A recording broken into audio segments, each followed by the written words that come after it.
di perairan hangat Samudra Hindia di antara Afrika Timur dan Madagaskar.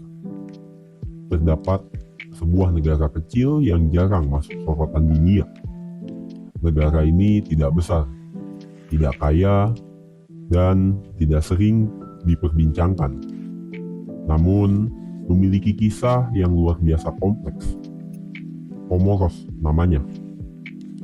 Comoros adalah negara kepulauan dengan keindahan alam tropis, gunung berapi aktif, dan budaya yang dipengaruhi oleh 3 benua, Afrika, Arab, dan Eropa. Pulau-pulaunya tampak tenang dari kejauhan, dikelilingi laut biru dan vegetasi hijau, seolah menjadi potongan surga kecil di Samudra Hindia.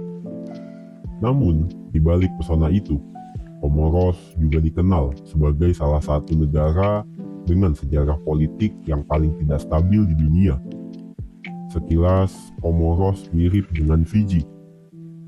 Kedua negara ini adalah negara kepulauan, dan Fiji pernah kita bahas pada video lainnya. Video tentang Fiji bisa kalian saksikan dengan mengklik link yang berada di kolom deskripsi atau di pojok kanan atas dari video ini. Sejak merdeka, Comoros telah mengalami lebih dari 20 kudeta dan upaya kudeta. Yang membuat Comoros begitu menarik bukan hanya apa yang terjadi di permukaannya, tetapi juga apa yang tersembunyi di balik layar. Kepulauan kecil ini menjadi tempat bertemunya geografi yang terbatas, sejarah kolonial, jalur perdagangan maritim, serta dinamika politik yang rumit. Dalam ruang wilayah yang sempit, setiap perubahan kekuasaan, setiap konflik, dan setiap keputusan memiliki dampak besar bagi kehidupan masyarakatnya. Dalam video ini, kita akan mengenal Comoros setidaknya sedikit lebih dekat. Mulai dari kondisi geografis, ibu kota negara, peninggalan sejarah, hingga kisah panjang tentang pergantian kekuasaan yang membentuk arah bangsa ini. Sebuah kisah tentang negara kecil dengan cerita yang jauh lebih besar dari ukurannya.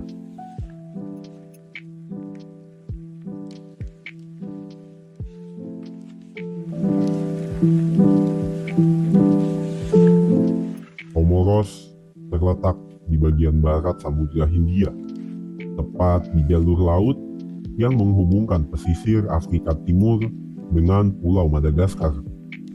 Secara geografis, Comoros berada di wilayah strategis yang sejak berabad-abad lalu menjadi persimpangan pelayaran dan perdagangan.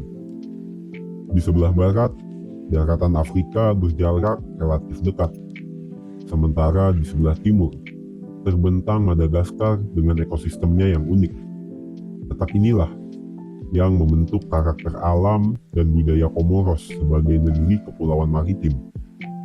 Wilayah Comoros terdiri dari 3 pulau utama yang dihuni, yaitu Grande Comore, Anjouan, dan Moheli.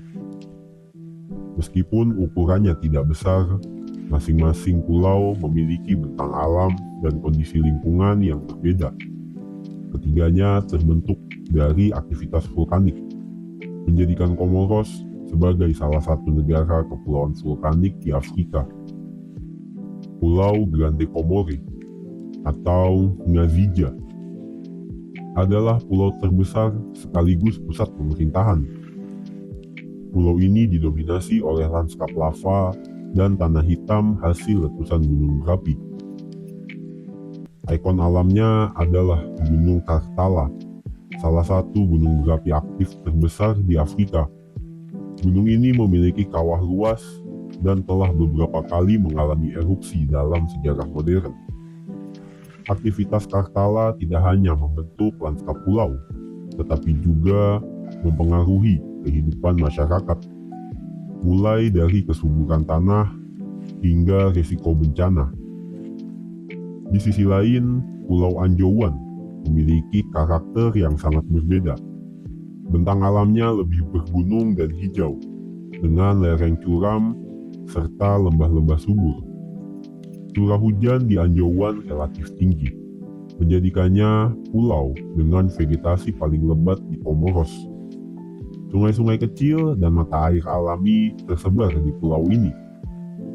Sementara itu, Moheli dikenal sebagai pulau yang lebih kecil dan relatif paling alami. Kepadatan penduduknya rendah dan banyak wilayahnya yang masih tertutup hutan. Perairan di sekitar Moheli menjadi habitat penting bagi penyu laut, lumba-lumba, dan beragam spesies laut lainnya.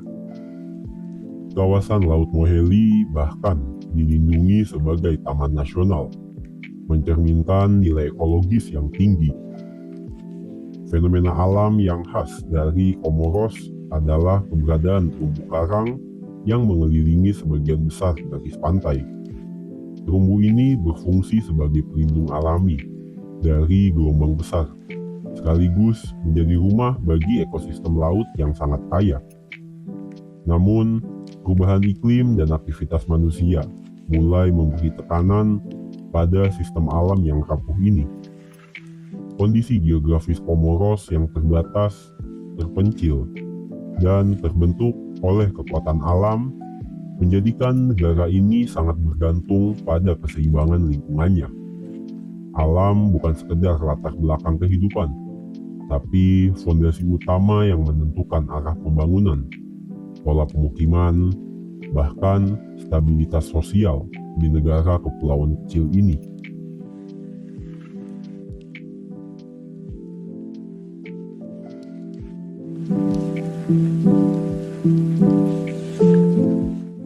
Moroni adalah ibu kota Comoros, sekaligus pusat pemerintahan dan aktivitas nasional.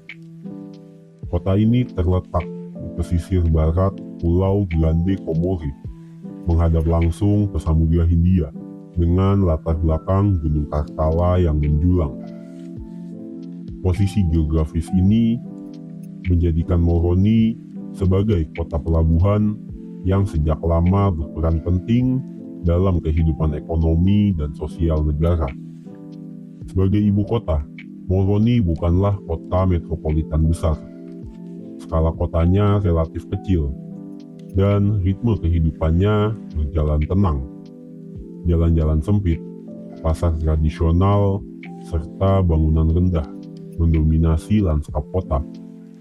Namun, justru dari kesederhanaan inilah karakter Moroni terasa kuat.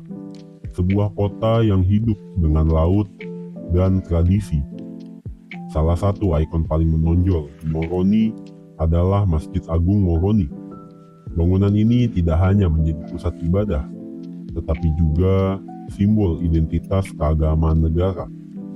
Dengan arsitektur sederhana namun anggun, masjid ini menghadap ke laut, mencerminkan hubungan erat antara kehidupan spiritual dan lingkungan maritim masyarakat Comoros. Tak jauh dari pusat kota, terdapat Pelabuhan Moroni yang menjadi nadi ekonomi kota. Pelabuhan ini menghubungkan Comoros dengan dunia luar, terutama Afrika Timur dan wilayah Samudra Hindia lainnya.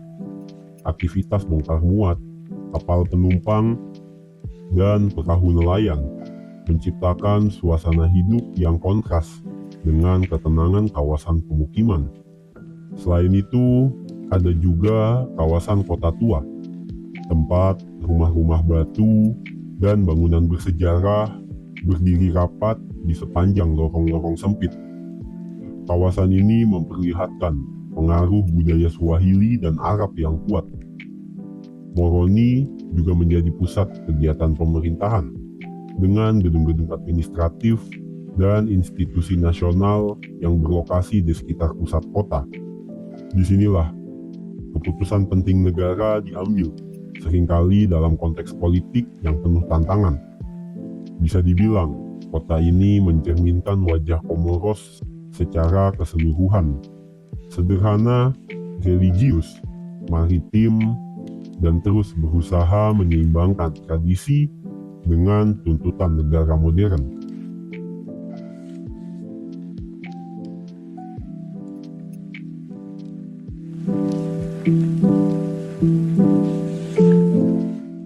Peninggalan bersejarah Comoros paling nyata terlihat pada bangunan-bangunan kuno yang masih bertahan di berbagai pulau. Bangunan ini menjadi saksi fisik dari masa ketika Kepulauan Comoros berkembang menjadi pusat komunitas pesisir dan kerajaan-kerajaan kecil yang hidup dari perdagangan laut.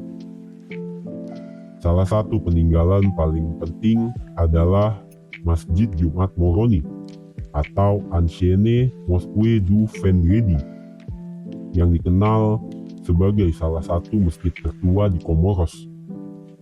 Bangunan ini memiliki struktur sederhana dari batu, dengan desain yang mencerminkan teknik konstruksi awal masyarakat pesisir. Hingga kini, masjid ini masih menjadi simbol keberlanjutan sejarah dan keagamaan di negara tersebut. Di Pulau Anjouan, terdapat kota tua Mutsamudu yang menyimpan banyak bangunan kuno.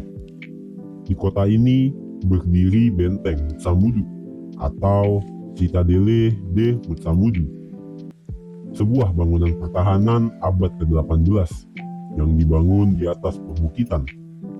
Benteng ini dulunya berfungsi untuk mengawasi pelabuhan dan melindungi kota dari serangan laut. Dinding batu tebal dan posisi strategisnya menunjukkan pentingnya pertahanan maritim pada saat itu. Di Pulau Grande Comore, terdapat reruntuhan masjid tua di wilayah Ikoni, sebuah kota bersejarah di selatan Moroni. Ikoni dikenal sebagai salah satu pemukiman tertua, dan sisa-sisa bangunan batunya menunjukkan jejak kehidupan masyarakat awal Comoros sebelum perkembangan kota modern. Bangunan-bangunan kuno ini mungkin tidak megah atau besar, namun masing-masing menyimpan kisah tentang kehidupan, kepercayaan, dan kekuasaan di masa lalu. Melalui batu-batu tua inilah, sejarah Comoros dapat dibaca, sebuah sejarah yang tumbuh perlahan di tepi samudra, jauh dari sorotan dunia.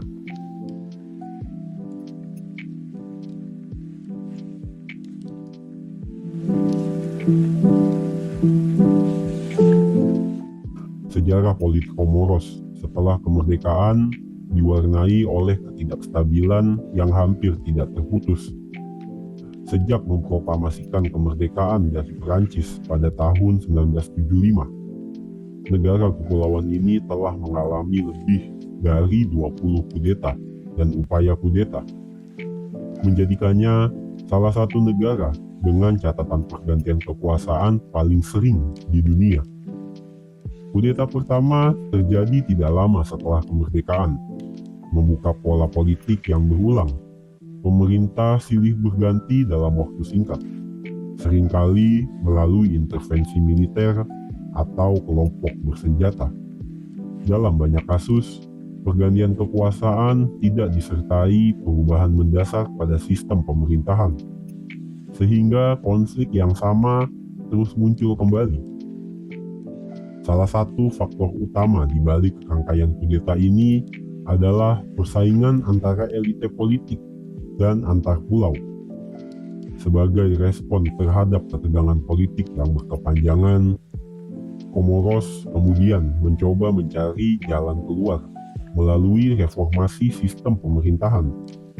Salah satu upaya penting adalah penerapan sistem rotasi kepemimpinan antar pulau yang bertujuan mengurangi konflik regional dan memberikan rasa keadilan politik. Meski tidak menghapus seluruh masalah, sistem ini membantu untuk menciptakan stabilitas dalam beberapa tahun terakhir. Dan di balik angka 20 kudeta itu, terdapat kisah tentang masyarakat yang terus bertahan, berharap, dan mencari masa depan yang lebih tenang. Comoros adalah negara kecil dengan tantangan besar. Ia dianugerahi alam tropis yang indah, budaya yang kaya, dan posisi geografis yang strategis. Namun, sejarah politik yang bergejolak meninggalkan dampak panjang bagi masyarakatnya. Di balik angka kudeta dan keterbatasan ekonomi, Comoros tetap bertahan. Penduduknya menjaga tradisi, memanfaatkan alam, dan terus mencari jalan menuju masa depan yang lebih stabil.